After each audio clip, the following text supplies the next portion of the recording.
Welcome to the Eurostep Brit podcast. Game's going to be decided here. Harold spots up. Doesn't go. Putback is good! Roberto Canada with a second chance opportunity. Aris lead.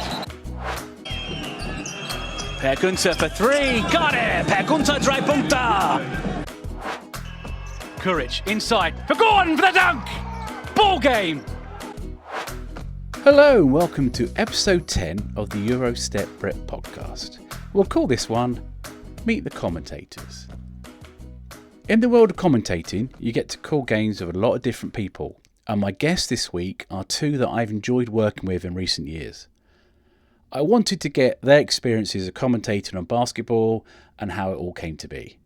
In a bit, we'll hear from Caroline Bullock, new lead commentator for Manchester Basketball in the SLB. But first up, it's Leicester Riders head coach Rob Paternostro. Rob's had a very interesting couple of years when it comes to commentating, and I thought it would be good to get him on the podcast to talk about it. So, without further ado, let's get to it. Rob, welcome to the podcast. It's really bizarre because I've got you on today, but we're not going to talk about your coaching. We're going to talk about media side today. And obviously, you've been doing a lot of commentary work, you've been doing a lot of analyst work. And I just want to go back. You've done quite a lot in the last few years. How did you get your first opportunity to do the media side of basketball? Well, I think you just have to go back to university when I had my first opportunity. You know, I did an internship, with WMUR TV in Manchester, New Hampshire, ABC affiliate, working with one of the producers there on one of his shows. So I had an opportunity when I was in school to do some studio stuff and then to cover, live games, whether it be a women's game, men's games around New Hampshire. So that was really my first opportunity to do anything like that. I always had an affinity for broadcasting. I think, growing up in the 80s when it was really happening, we went from not a lot of sports on TV to ESPN starting where there was sport all the time.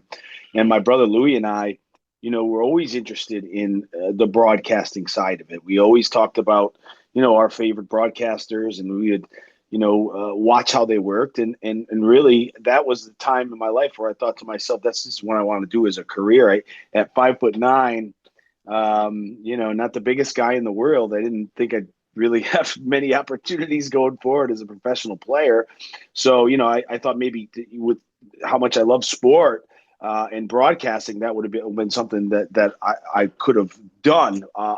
Eventually, I went to play sport and went to play basketball, play professional basketball, but it was always something that I looked to, even from a younger age. And obviously, you go on to be a player and you're a coach. When you came over here to the UK, when was your first media experience there? First media experience, I believe, was with Kevin Cadle with the NBA. They covered the NBA on Sky for years, Sunday nights, right? I think they had a game, and all the playoffs were covered, the finals. And Kevin, who I had known because he had recruited me when he was at the Towers, so I had spoke to him on the phone before. And then when I arrived to play for Birmingham, I had seen Kevin, we talked, and he gave me a great opportunity. I have to, whenever I do any games or whenever I get other opportunities down the line, I look back at Kevin and say, hey, thanks so much.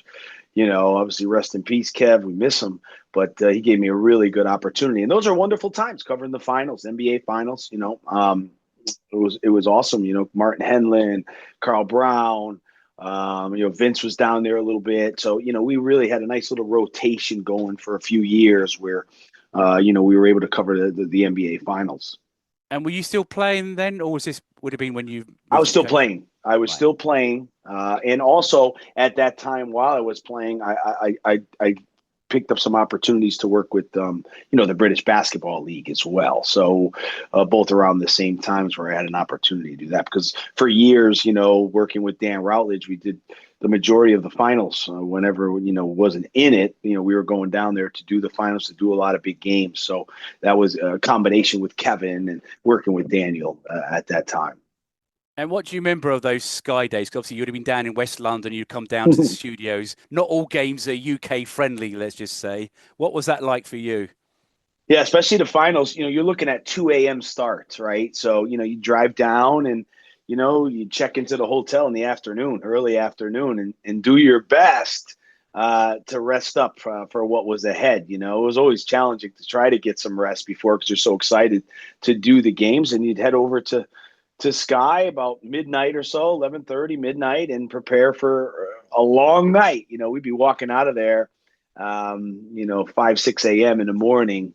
So, but it was so fun. It was so exciting to be a part of it. And, you're talking about that day and age when there was, for any basketball fan in the country, they were tuning into those games. Those were must-see viewing. Now you could watch so many different ways, but back then when you had an opportunity to put on Sky Sports and watch the NBA, if you were a basketball fan, you stayed up for it. And to be a part of that was awesome. Kevin, certainly kept you on your toes down there all the time, which was great. You had to be really locked in with him and make sure you're ready to go. And it was, for somebody who dreamed about those opportunities as a child to be able to do stuff like that, I was able to get such a great opportunity. And you mentioned obviously working finals with Dan Routledge. So you know Dan well. He's a Leicester man. He's been around the club for many, many years. What's it like working with him? It was great. Look, I know Dan way before I came up to Leicester, just from seeing him around the league and, talking to him about broadcasting. I thought Dan and I, really had a great partnership.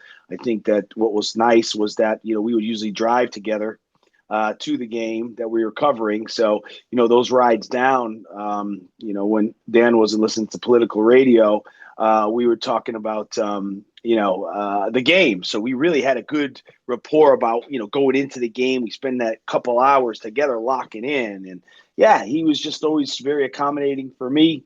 I think that, he's brilliant to work with. Anybody that's ever worked with him understands that. He's so sharp and he's so on everything. So we formed a really good partnership. I do miss, obviously now we're coaching and don't get an opportunity to work with him that much. But those are special, special times. I truly, truly enjoyed working with him every time.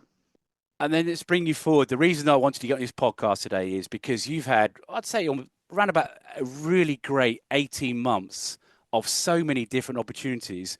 And if we go back, because obviously I was involved with you in that, go back to January of last year and opportunity comes up. And I'm so glad you answered the phone that day, Rob, to work with the BBC back on doing the NBA from up in Salford. Of course, we thought we were only going to do the one game for the Paris. It was the Paris game, wasn't it? And ended up doing rest of the season. And it was, absolute wonderful to be working with you again. What was that experience like for you? Well, thanks for the phone call. Certainly, I appreciate that.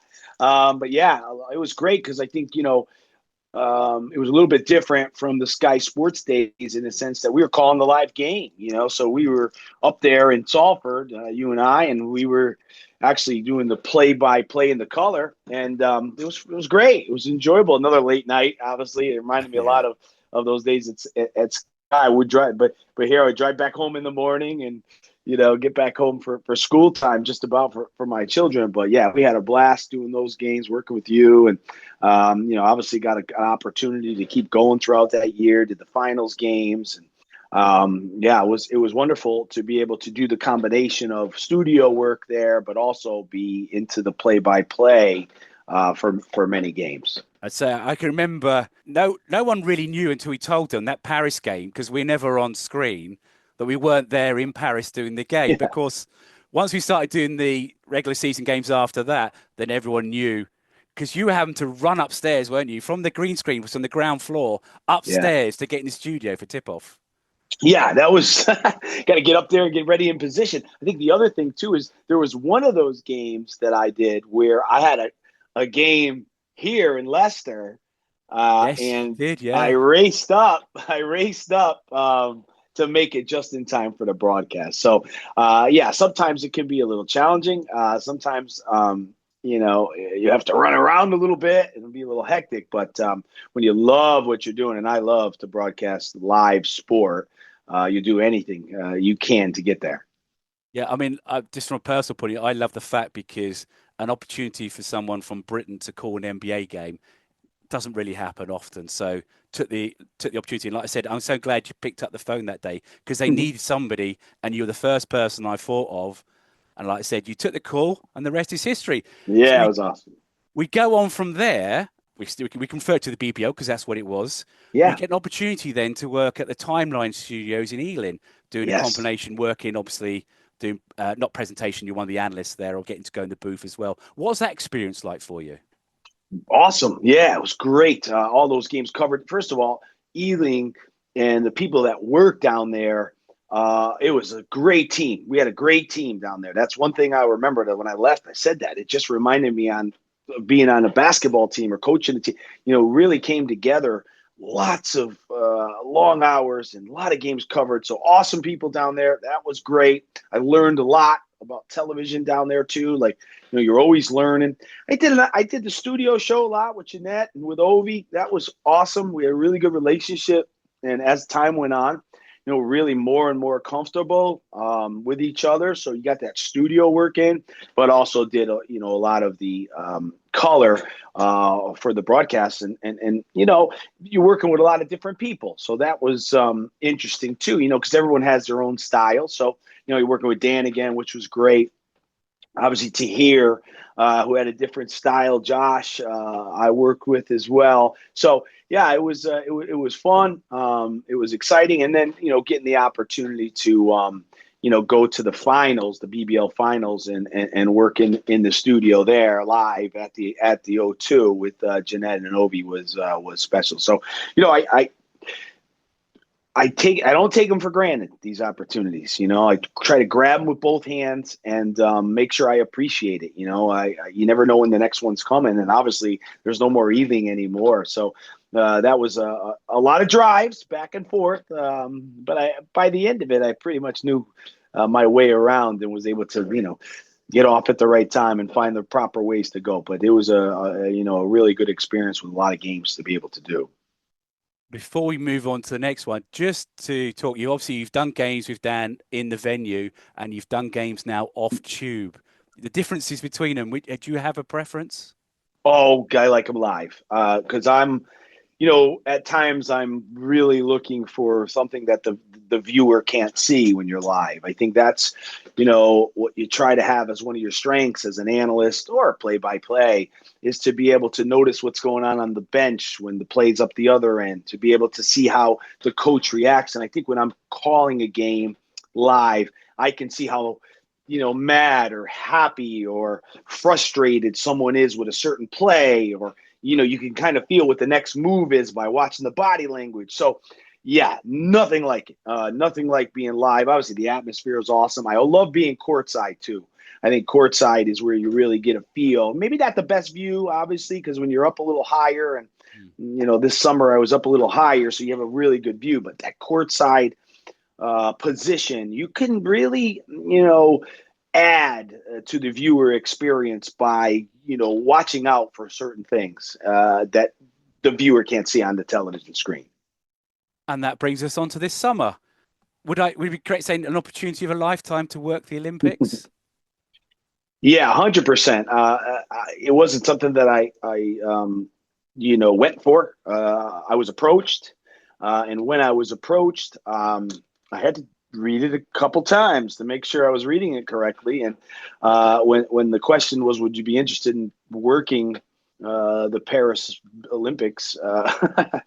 It was a quick yes, I'll say that. And what was so cool too, once I got the process moving, did an interview and stuff, when I knew I was going to get the opportunity to not only be the color analyst, and I think that was initially what was attractive for me, to go in and be the color analyst, but also to do games on my own, which was so exciting. It's always something that I thought about when my basketball career finishes, if it ever does, who knows, but play live, play by play. So the combination of both was so exciting. I was super excited going into the summer. Was this your first play-by-play opportunity then? No, it wasn't. I had done it in the past. I did it years ago, and some of the it's hard to remember stuff, right? So I'm trying to, when you told me what you want to do about my broadcasting career, I had to rack my brain. I remember doing a Drew Sullivan, Andy Betts game when they were playing in Euro Cup in Spain. I think I did 2 games, but I know I did one of them where I did by myself, play by play. So I got that opportunity to go down there and do it. Where's that? Where was that again? You know where it was, where they used to do the Euro Cup. Where I forgot exactly where it was. In the studios. Well, I've only done it since Stockley Park, but it might be Feltham. That's where it was. Yes. So I had that opportunity. And I remember, doing Drew obviously came play for me. And I remember talking to him about, doing that game. Rubio was on his team, Fernandez. They had a really good team back then. So I did get that opportunity to do that. And I had some opportunities back in the States with college basketball where I did it. But it had been a while, going into this summer. What do you enjoy more, the co-commented color role or the play-by-play? Because they are people don't realize they are two completely different roles. Well, I mean, when you're talking about doing play-by-play, I think it's also a difference when you're doing play-by-play by yourself. That is where you have to also, add in some of the analysis part at times too. So, at the Olympic Games, I did all three. I did by myself. I did it with. I did the bronze medal game. We can talk a little more in the future, but I did the bronze medal game and a semifinal game where I was the lead and Azania Stewart was the analyst. So, yeah, I think I prefer the, doing play-by-play was fabulous. I loved it. Obviously, I love the analyst side of it as well, but if I had to pick, I'd say play-by-play. I always dreamed of being a play-by-play guy. I always dreamed of being a play-by-play baseball guy on the radio. So, play-by-play was something special, doing it, on your own or with a partner. Yeah, I like it because you can make that call. And if you make the call right, people remember it. There's something about it because you can get excited, whereas your co-commentator has to sort of level it, bring it back down a bit. They can't go as high as you or excited as you, but they can get excited, just can't go as far as you're going. But let's talk about the Olympics. So we're going to look at the group stages. Let's do it. Multiple games a day? Okay, so, initially you get there and, I didn't really know too much, and you get your schedule, and it was like, wow, like, here we go, every day. I don't think there was, once we got going in the group stages, I don't think there was any days where I didn't have a game. Okay, all the way, right? So when I saw the list, I was super excited. And, I saw the way they had it laid out was group stage, by yourself. I also did the 3x3 as well. That was with Jeff Taylor, who's a longtime broadcaster. But yeah, so doing games on myself. So what you would do is, you'd have, say, Puerto Rico versus Serbia. I think that was one of the games I did. I did so many. I did 20 plus games. So all you do is prepare. It's just preparation. So you wake up in the morning, you prepare all day for the next game. And I think it was a challenge because, let's be honest, Puerto Rico and Serbia, you didn't really know the players as well as maybe the USA-France men's game, right? So the preparation was off the charts, and the pronunciations were obviously a real challenge too. So you spent so much time, preparing for the games. I called a lot of, especially for the women's part, I called a lot of women's coaches who maybe have seen these teams before. So, I can remember calling Krumesh Patel and Matt Pitkin, two of my, former guys who coached here who really into the women's game, helped me out. A lot, you use as many resources as you can. So then you go up and you do sometimes two calls a game. And the first game I had was Greece, Canada. That was the first game I had, and that was awesome. And it came right down to the final minute of play. So I was thrown right into the fire right away with some big games and some important games. I had France, Japan as well in the men's game where Strazel got fouled and on a 3-point shot, made it, hit the free throw, and sent it to overtime. Japan was going to beat France in that game. And so I was right away in some of the biggest games, calling it by myself. They put that in your show reel then, won't you? The Strazel 3. Yeah. But it was amazing. I was just like so excited every time I put the headset on, every time. There wasn't one time where I was like, oh, again, you work 20 days, 21 days in a row. Nah, that was just like, it was almost like a religious experience for somebody that loved broadcasting and loved basketball the way I do, to watch that level of play and be a part of it. But obviously that was the group stages. It changed a lot when we went to the Bear C Arena. When you look back on that experience, then what was your either proudest or favorite moment? What sticks out for you? That's so hard to say. I think that there's so many great moments, and certainly have listened back to a lot of them. Look, the Serbia United States game, and anybody that's listening to this now, if you haven't watched that game, it's on YouTube. It was amazing. Serbia had them on the ropes. That was, it was in pole position, midway up, halfway up, working with Vitor Sobral, who's the play-by-play guy, great dude who, had fun with as well. But you're right in the mix of it all. And, you're looking at maybe history, you're calling this game and you're thinking to yourself, if the USA loses this game here, this is going to be talked about forever. This will be incredible. And, you get caught up in that moment, and there's nothing like it. The goosebumps, with the atmosphere. And then the second thing I'll say is just the French crowd.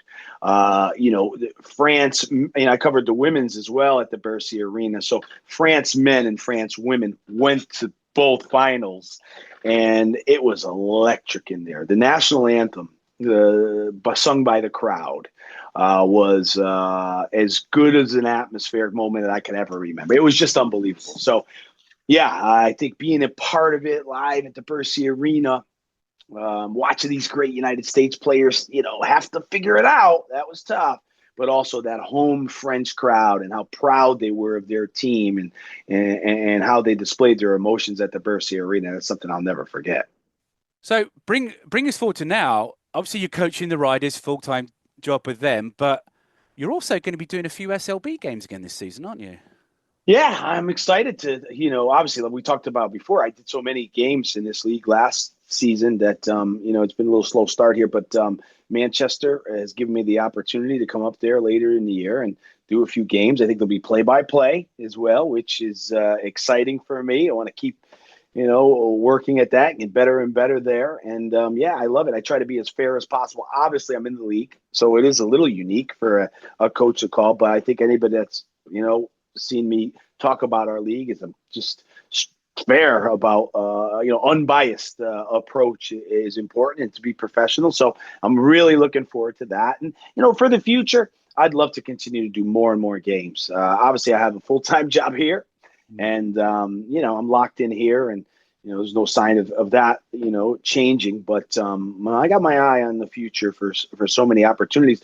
And another thing that I would like to do eventually would be to do some other sports. Really have an interest in not just basketball, maybe trying some other sports, and have talked to some people about it, and we'll see what happens going forward. But I want to learn, and I want to continue to take every opportunity I can get in the broadcasting world.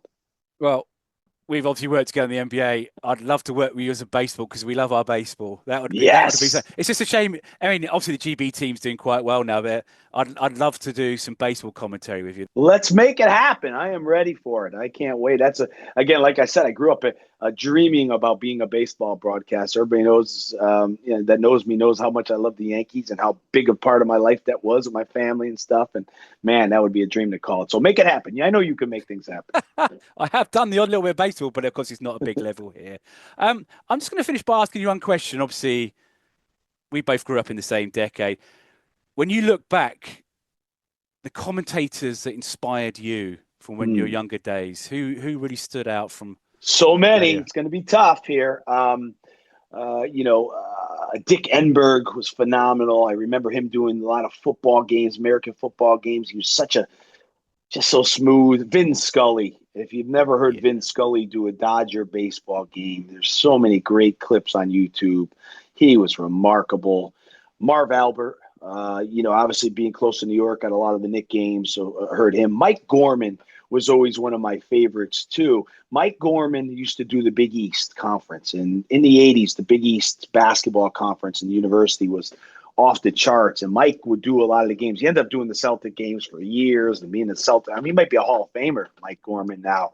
I think he retired, but he was awesome. And yeah, I think that Brent Musburger, I used to love Brent Musburger. Yes. He's just had such a great voice. And, it was always like great to hear these legends. And when you were sitting down on a Sunday afternoon getting ready for a game, and we watched sports, my father and my brother and I, we watched so much sports as kids.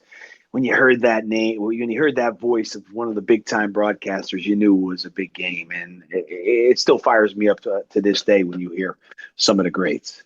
Now, I'm glad you mentioned Mike Gorman. I met him a few years ago when the Celtics came over to London. I think it was Philadelphia played. I was happier interviewing him than some of the players because as a commentator, I looked up to him. And I got a quick confession before you finish. I like to call "got it" after a good shot. I got that from Mike. That's his call. And the way I say it is how he, yeah, it's just one of those things because I grew up watching Celtics games with him and Tommy Heinsohn. Yeah, it was Mike and the Big East back then, man. That was he had a partner called Ronnie Perry, I think, too. He was awesome too, and I can remember my brother and I just being so fired up when they would do games. So yeah, I would love to see Mike someday. Maybe I could bump into him someday and tell him what a big inspiration he was. Right. Well, let's leave it on that note. I will get you on again one day, Rob, talk about your career. But I just thought I'm doing some stuff with commentary. I thought it'd be great because I know you've done so much varied work over the last few years. I thought it'd be great for you to share it. And I just want to say thank you so much for jumping on the podcast today. Thank you. Doing a great job with this podcast. Keep up the good work, and hopefully we could do a game soon. Thanks, Rob. Thanks, bud. On to our second interview. Caroline Bullock, known to all as Kaz, is one of the new voices on the Super League basketball coverage this season, working alongside Jason Swain on most of the games.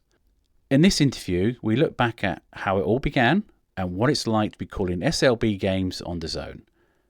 And without further ado, let's get to it. So, Kaz, welcome to the podcast. Obviously, you're new to the SLB, let's just say, this season commentating, but how did you get into commentating in the first place? Yeah, well, first of all, thanks for having me, Niall. Excited to speak to you about this. So I got into commentating in we call it, I guess, the COVID season, 2020 to 21. I used to go and watch the Manchester Mystics in the WBBL, and after one of my practices, I think it was, the team were getting ready for their practices, and the season was essentially going to be held behind closed doors. People weren't going to be able to see the games, so teams were being asked to set up streams and show the games that way. And Jeff Jones from the Manchester Mystics, head coach at the time, asked me and my friend Adam Masters, who were just at the centre. I was saying, do you guys want to have a go at this? Figure out how to live stream and commentate the games. So we were like, yeah, why not? We'll give it a go. Had not a clue how to do that, but we said we'd give it a try. So I originally started with the commentary, getting into the streaming side of it as well, kind of figuring out how to set up the camera, set up the mics and things. And you can see when you go back and watch some of the early games that were not the best, how much it's come on. But yeah, so I started from there with the Manchester Mystics and the WBBL, and then it just kind of snowballed a bit. And I do commentary for the Division 1 Mystics. I've done it for the Division 1 and 2 Manchester Magic. Had some just amazing opportunities to do different events for Basketball England, some for Basketball Wales, the Wheelchair Basketball League. And yeah, it just continues to kind of snowball. I get offered things and I say, yeah. I say the first time we worked together was on National League Finals, wasn't it, last year? It was. And that was a great game, wasn't it? They were both finals did. Obviously, you did one as co-commentators to me. The other one you worked obviously on the court with Darren. And they were two great finals. They really were. A great advert for the Women's National League. It absolutely was, yeah. And I think that's just what we keep seeing more and more. Like every game you think, oh, we can't get a better final than that. The next one is just even better. And it's just such a fantastic advert for the league and the quality of the talent and the players that we've got in this league, whether they're young players coming through or established players. There's just so much talent on display, and just it makes basketball so exciting in this country. So let's move on to this season. You're now working alongside Jason Swain on a lot of games for Manchester Basketball. How did that opportunity come about for you? So the Manchester giants as they were in the BBL last year, with the rebrand to the SLB and the Manchester franchise coming under new ownership and becoming Manchester Basketball. That all happened relatively late in the summer. So we know the team were put together kind of late on, and the season started mid late September. I was actually in Australia and got a message from Dom Allen, the GM of the Manchester Basketball Club, saying, do you want to commentate the game on Sunday in 2 days' time? And I was like, yes, send me a roster, please, and I'll do some research on the plane. And I'd absolutely love to do that. That would be really exciting. And to work with Jason would just be, that's just absolutely awesome. Jason's brilliant. And so Dom asked me, I said, yeah. And it's a really exciting opportunity. And I think as well, there's a real buzz about Manchester and Manchester basketball at the moment. The team that's been put together, they're looking really good, and it's a really fresh, new, exciting time to be involved. And how have you found it so far? Because obviously you've gone to games where there'd be, possibly low hundreds watching. No offense to any other league. Suddenly, there's thousands of people watching you. There's games on DAZN. How have you found that?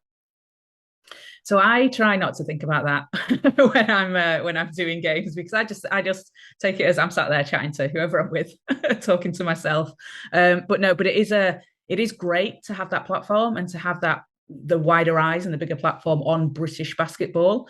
And obviously the production around it, people will have seen when they've watched it on DAZN, like the highlights that we've got at halftime, the interviews between coaches and players that are going on, just the production values itself. And you can see it's just getting bigger and better each week. And the team that work behind the scenes do such a fantastic job to put it on. And I'm sure it'll just keep getting better and better as we go throughout the season. But for me to work in that kind of environment, it's really exciting and it's really fun. And sometimes I have to stop and catch myself when I'm sat there. You've got the producer in your ear telling you what's coming next. And I think, well, I started this sat holding a webcam, filming on the steps of Bellevue. So I've come pretty far here. It's pretty cool. And it's all happened for you just in a space of a few years, hasn't it? Yeah. So this is my fifth season. The first season, the COVID season, I just did the Mystics in the WBBL, because the Division 1 and 2 leagues weren't taking place that season. So yeah, I've done quite a lot sort of within the last 3 full seasons or so. And what's it like working with Jason? Oh, it's so fun. Like, he's so fun to work with. And he makes me laugh as well. With just he's got some great insight into the game. And obviously, he's played himself, hasn't he, in a different era. But to be able to learn from someone like that, because he'll say things. And I find this when I work with players as well that played at different levels. I've obviously never played at a high level. I play it recreationally. But the insight that they have into either the mindset of how someone's playing or what someone's going to be doing at this time on court or in this scenario, I honestly find it fascinating. I love listening to that, and I love listening to his stories about when he's played throughout the years. And he's just a great guy, and so fun. And you're doing the SLB, but of course you're still doing other leagues as well, aren't you? Yeah, I am. So I'm doing Division 1 Manchester Mystics this season, as well as the SLB women and the Manchester Revolution wheelchair basketball teams in the Premier Division and the Division 2 North. And then if time permits, with the clashes in the schedule, I'll get on some D2 Manchester Magic games if I can. Just to finish off then, Kaz, what do you enjoy about commentating the most? What do you get from it? So personally, I think you get the best seat in the house, and I get to watch my favourite players out on court, and it's just a really exciting thing to be able to do. But I guess aside from that, what I wanted to do, and when I started doing it, my approach was, I want to tell the story of the players that are out there on the court, because basketball's amazing and people love watching basketball. But for me, it's the players that make you fall in love with the game and make you keep coming back to the game. You want to know, how someone come from the middle of Ohio and come to play in Manchester. What's their story been? Have they overcome injuries? What have they achieved? And for me, the best thing about it is being able to tell the stories of the fantastic players that we have in the league that have come from all over the world to play in either this league that I'm commentating on, or if I'm doing a FIBA Africa game, and just to promote them and push the players, because that's just what I think is the most important thing. And for me, I love hearing about the stories, and I love telling the stories of the players. And you just prompted me actually to ask you one final question. Obviously, you've done some of those FIBA games. You're doing them remotely. and you're doing games, obviously in venue for Manchester. The Yeah. differences between the two, and which you prefer, if you prefer one? Yeah, I would have to say I prefer being in venue. When you're in the venue, you can see obviously whatever you can see. When you're doing something through a live stream or through the feed that's being sent to you, you're really at the mercy of the camera operators. And some of the games I've had, someone will be taking a shot and they might just swing to the crowd because we need a crowd shot, but we don't know if the shot's gone in. So it can be a little bit difficult with things like that, and also the atmosphere, because you just sat in your bedroom trying to big up an atmosphere, and it's not the same as being in a venue. But I do love the opportunities that it presents, and the fact that we have the technology to be able to do it and to allow us to live stream from across the other side of the world is amazing. But yeah, definitely in venue. I say it's a different skill, isn't it, doing it off tube? Yeah, and also when you're also solo as well, which I do a lot of games solo, but it is a very interesting dynamic when you're just watching a screen as well with the and you don't really get much of the crowd sound through, so sometimes it can be quite quiet. You might have to invite Jason round to the game with you. Yeah. Well, listen, Kaz, it's been wonderful to have you on the podcast today. I wish you all the best with Manchester this season. Thank you so much, Niall. It's been great to speak to you. Well, that just about wraps up this episode, but before I go, a question for you. I have a list of people that I'm slowly working through to get on the podcast, but I'd love to hear who you think would make for a great guest and why. Can't promise I'll be able to get them on, but I'd love to read your suggestions. Have a think and feel free to reach out. As always, if you can rate, subscribe, or even share the podcast in your social media, I would be grateful. Until next time, my name's Niall Gray. Thanks for listening. You've been listening to the Eurostep Brit podcast, a Hoops and Hockey production.